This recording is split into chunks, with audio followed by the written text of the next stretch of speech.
Assalamualaikum warahmatullahi wabarakatuh. Sahabat pemirsa dimanapun saat ini sedang menyaksikan siaran channel Agung Pos YouTube, saya Syariful Basi, sarjana ilmu komunikasi. Saat ini sedang berada di ruang Kepala Dinas Perkebunan dan Peternakan Kabupaten Ogan Komering Ilir bersama Bapak Insinyur Imlan Khairum, MSI. Beliau ini sebenarnya tetangga saya di Indralaya dan sudah lama dikenal, namun jarang bertemu karena sibuk sama-sama petugas. Selamat sore Pak Imlan. Ya, Pak Imlan. Warahmatullahi wabarakatuh. Ya, terima kasih Pak Imlan telah meluangkan waktu untuk wawancara eksklusif tentang perkebunan dan peternakan di Kabupaten Ogan Komering Ilir yang menjadi tanggung jawab kita sebagai kepala dinas. Pak Imlan, mungkin mayoritas masyarakat belum mengetahui apa sebenarnya tugas-tugas dinas perkebunan dan peternakan ini. Silakan Pak. Oke, terima kasih. Ya. Pertama saya ucapkan terima kasih kepada Pak Syarifudin, wartawan Agung Pos. Saya Imlan Khairum, Kepala Dinas Perkebunan dan Peternakan Kabupaten Ogan Komering Ilir. Di Disbunnak ini saya baru lebih kurang 7 bulan bertugas di sini. Namun sebelumnya lebih kurang 2 tahun di Disnakertran, sebelumnya juga di Badan Litbang, sebelumnya lagi di Staf Ahli Bupati, sebelumnya juga di Badan Penyuluhan Pertanian Kabupaten Ogan Komering Ilir.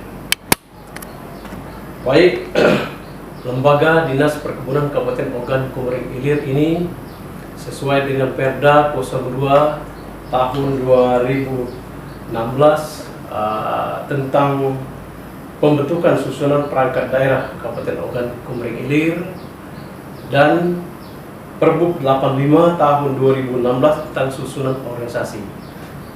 Untuk Dinas Perkebunan dan Peternakan Kabupaten Ogan Komering Ilir ini terdiri dari 1 sekretaris, kemudian 4 bidang, 4 kepala bidang. Yang pertama bidang perkebunan, kemudian yang kedua bidang PSP, sarana prasarana, kemudian yang ketiga bidang PKH, peternakan dan kesehatan hewan. Yang keempat itu bidang P3, pemasaran dan produksi hasil perkebunan. Tentu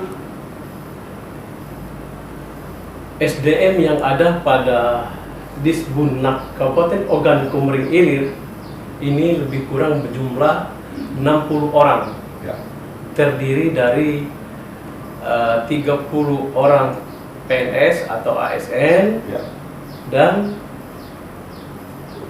30 orang non ASN. Artinya berimbang Pak ya? Berimbang. Kemudian di Disnakbun ini ada 5 UPTD. Jadi pembantu dinas ini ada 5 UPTD.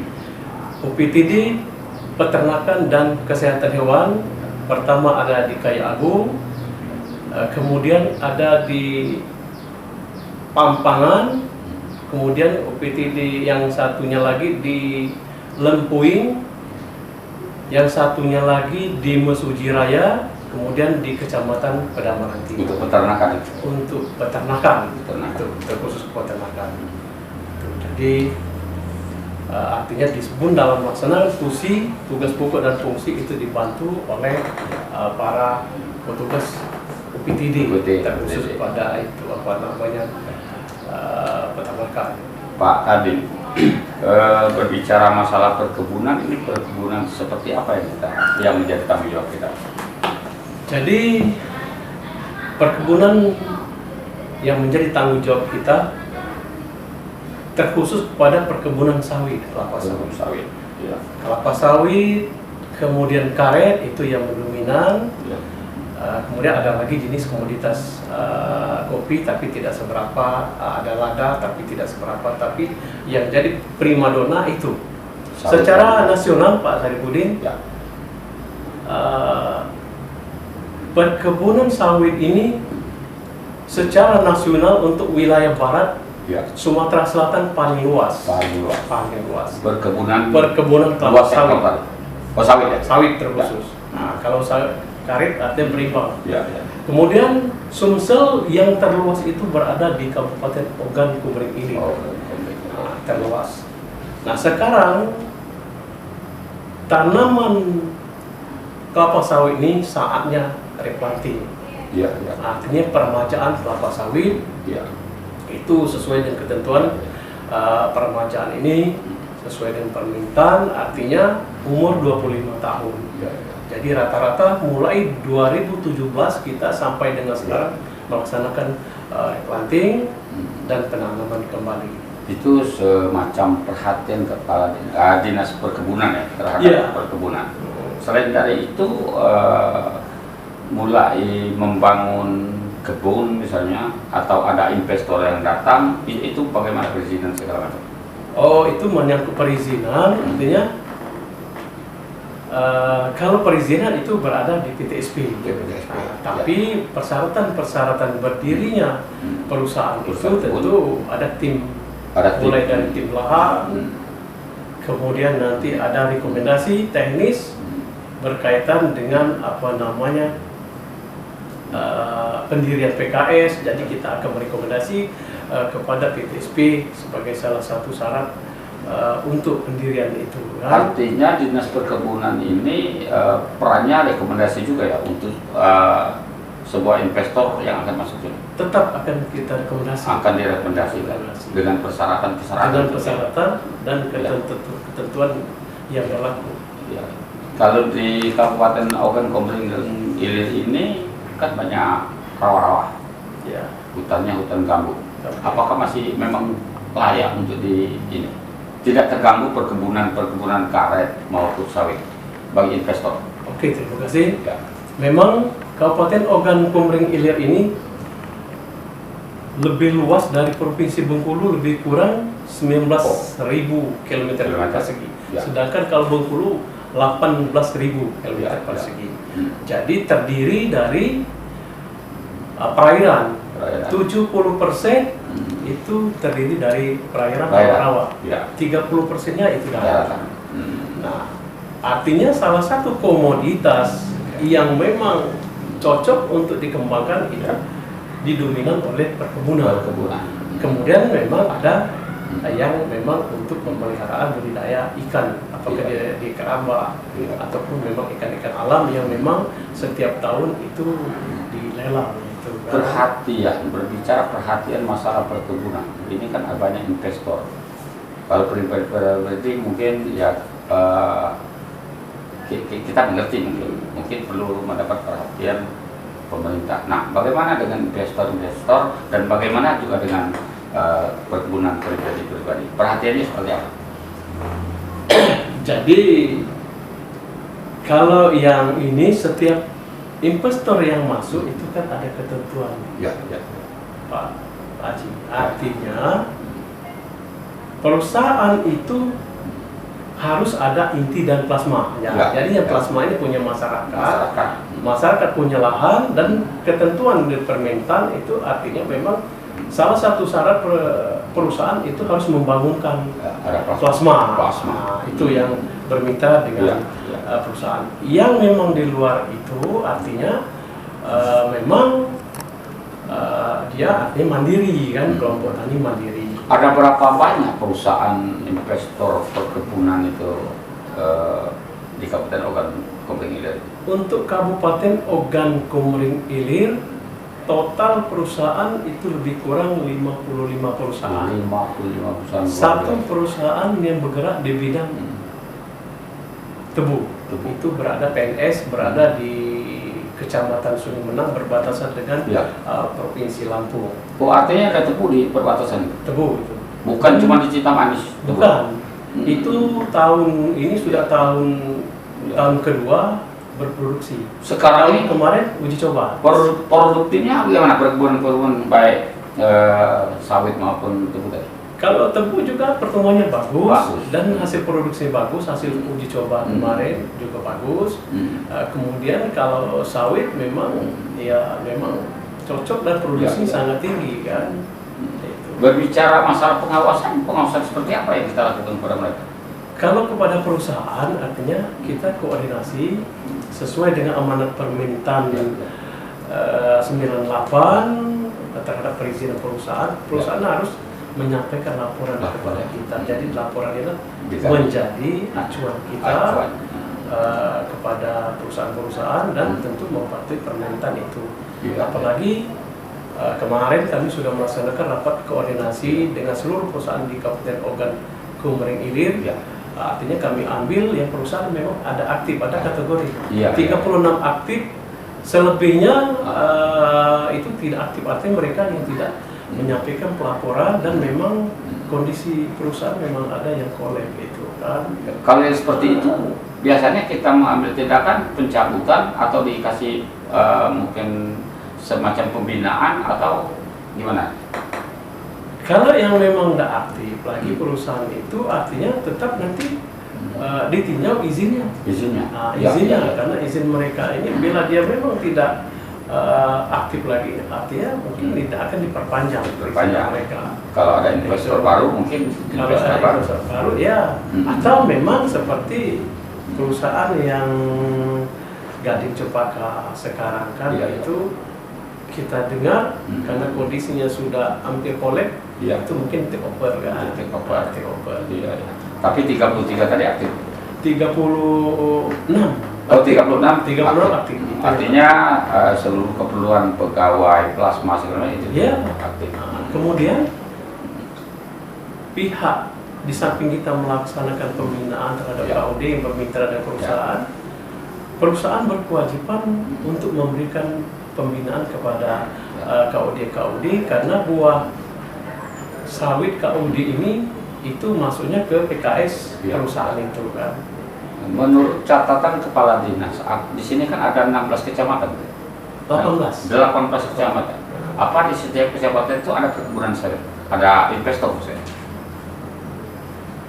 Kayagu ada perusahaan perkebunan. Tanjung Lubuk juga ada. SP Padang? SP Padang ada. Sun Sawit. SP Padang dan Jawi masuk ke situ. Pampangan yang grup Sam-L. Selapan, Pangkalan itu sama. Artinya rata-rata ada. Tapi rata-rata ada. Bagaimana dengan penyerapan tenaga kerja persentase? Alhamdulillah penyerapan tenaga kerja karena saya dari mantan Disnaker, artinya ada 2 kategori. Artinya satu kategori tenaga kerja yang memang tidak skill itu diharapkan penyerapan tenaga kerja yang di daerah sekitar perusahaan. Terkecuali kalau yang skill.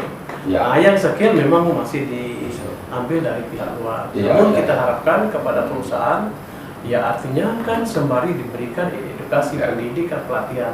Jadi tidak semata-mata yang skill ini artinya dari luar kan, dari dalam ini dimanfaatkan. Seiring waktu tetap nanti dimanfaatkan. Seiring waktu dia ada pembinaan pada dirinya terhadap SDM kita lokal kita manfaatkan. Pak Imlan, kalau tadi masalah perkebunan, saya tertarik dengan kesehatan hewan. Kesehatan hewan. Berapa banyak hewan-hewan seperti apa saja yang menjadi tanggung jawab kita? Jadi hewan kita ini ada ternak unggas, ada ternak sedang. Ternak sedang itu apa? Bisa kambing, domba atau biri-biri. Ada ternak besar. Kalau sapi sama sapi, kerbau kan. Jadi kita ada 5 UPTD tadi, itulah satu UPTD rata-rata untuk 4 atau 5 kecamatan. Jadi sulit sekali menjangkau. Jadi terhadap gangguan kesehatan ternak besar, ternak kecil atau ternak sedang itu petugas kesuan kita ada, dokter hewan kita ada. Artinya pengawasan di bidang kesehatan itu tetap dari kita. Tetap dari kita. Dan kita tahun ini dapat 5 dokter hewan. Dokter hewan akan kita sebar di beberapa UPTD. Dokter hewan ini menjadi pegawai dinas peternakan ya? Menjadi pegawai dinas peternakan. Mereka juga ada yang ngantosin, ada yang di lapangan. Jadi ada yang di lapangan. Berapa bulan sekali itu pemeriksaan hewan-hewan? Itu kadang-kadang ada dari masyarakat yang melapor, ada yang masyarakat bawa ternak. Nah, kalau kita kadang-kadang sebulan sekali. Yang rutinitas ya. Rutinitas Ya. kan. Ini kan peternakan ini banyak juga, bukan cuma kerbau sapi ini, dengan anjing-anjing. Termasuk anjing. Ya. Anjing kita kadang-kadang per triwulan rutin dibuatkan surat edaran kepada kecamatan dan desa seperti di Kayu Agung ini untuk dilaksanakan vaksinasi rabies. Jadi artinya dikumpulkan ternak-ternak yang ada di desa itu, nanti petugas kita datang itu divaksin rabies. Masih banyak itu anjing-anjing liar atau memang itu diternakan juga? Jadi anjing-anjing ini Pak Saripudin, artinya anjing-anjing ini secara sporadis masih banyak. Tapi ada tempat-tempatnya yang paling banyak.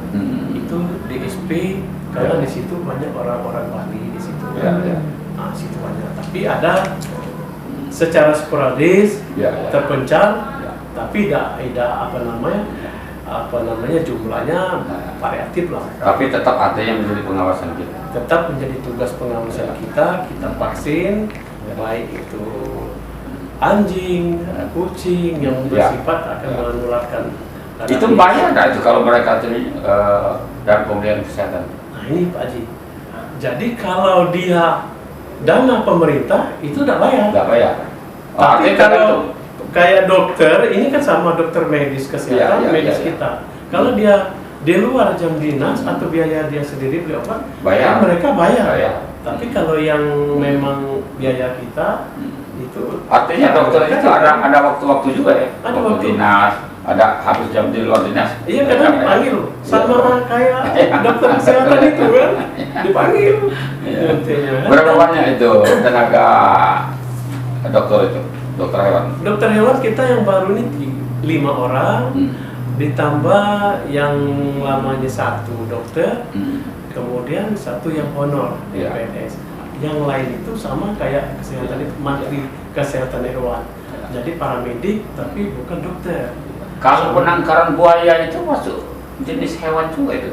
Penangkaran buaya jenis hewan, tapi bukan di kita. Tidak ada di kita. Di Oke tidak ada. Itu ada lembaga balai tersendiri, balai BKSDA yang menangani itu di Dinas Kehutanan, Dinas Kehutanan provinsi. Walaupun itu hewan. Walaupun hewan itu lain. Artinya tidak semua jenis yang menjadi tanggung jawab kita ya. Hewan yang dilindungi. Iya. Buaya itu BKSDA itu kan. Jadi artinya hewan liar memang dilindungi.